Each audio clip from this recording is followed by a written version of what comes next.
শাকিব খানকে দিয়েই ভালো চলচ্চিত্র হচ্ছে, তবে আমার মনে হয় ওনাকে কিছু কিছু ক্ষেত্রে আরও সচেতন হওয়া উচিত। যেহেতু ওনাকে আমরা লিজেন্ড হিসেবে দেখছি, উনি আমাদের দেশের সম্ভাবনা, উনি আমাদের চলচ্চিত্রকে মোটামুটি ধরেই রেখেছেন।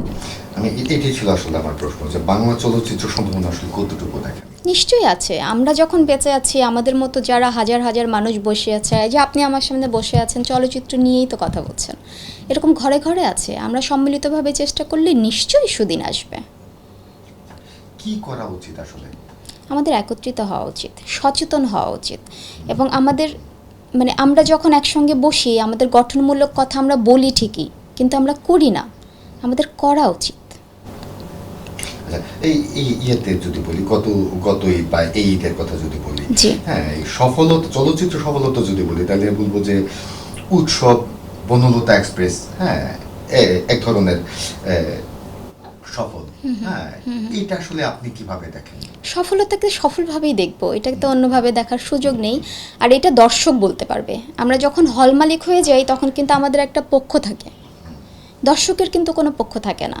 আর দর্শক মানে অনেক রকমের টেস্ট থাকে দর্শকের। আপনি যখন সব রকমের টেস্ট দিতে পারবেন, যেমন অন্যান্য সিনেমাগুলোর টেস্ট কিন্তু আলাদা। বরবাদের টেস্ট একরকম, প্রিন্সের টেস্ট একরকম, উৎসবের টেস্ট একরকম, সুরঙ্গের টেস্ট একরকম। এক একভাবে এক একটা মুভি যখন আসে, তখন ওই দর্শকগুলো কিন্তু আনন্দ পায়। তা আপনি যখন ভ্যারিয়েশন আনবেন, তখন নিশ্চয়ই দর্শক হলে আসবে। যেটা নিয়ে আলোচনা করছিলাম আসলে, সিনেমায় ভায়োলেন্স এখন খুব আলোচিত একটা বিষয়, এটা আপনি কিভাবে দেখেন? এটাকে আমি নাবোধক অর্থেই দেখি, কিন্তু উন্নত বিশ্বে বা অন্য জায়গায় সিনেমাগুলো, আমরা কিন্তু বেশিরভাগ সিনেমা ইন্ডিয়া থেকে বেশি আমরা অনুপ্রাণিত হয়েই করি। যতটুকু দেখা যায় তামিল সিনেমাগুলো থেকে অনুপ্রেরণা নিয়ে আসে। কিন্তু ভায়োলেন্সটা আমি ব্যক্তিগতভাবে পছন্দ করি না, কারণ একটা মানুষ যখন হলে ঢোকে, একটা সিনেমা যখন দেখে, বের হওয়ার সময় কিন্তু এক একজন এক একটা তথ্য মাথায় করে নিয়ে বের হয়।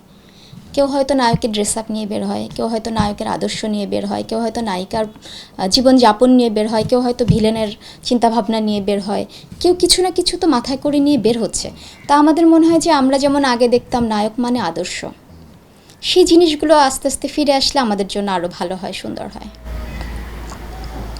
সাকিব খান মানে হচ্ছে মানি ব্যাক গ্যারান্টি,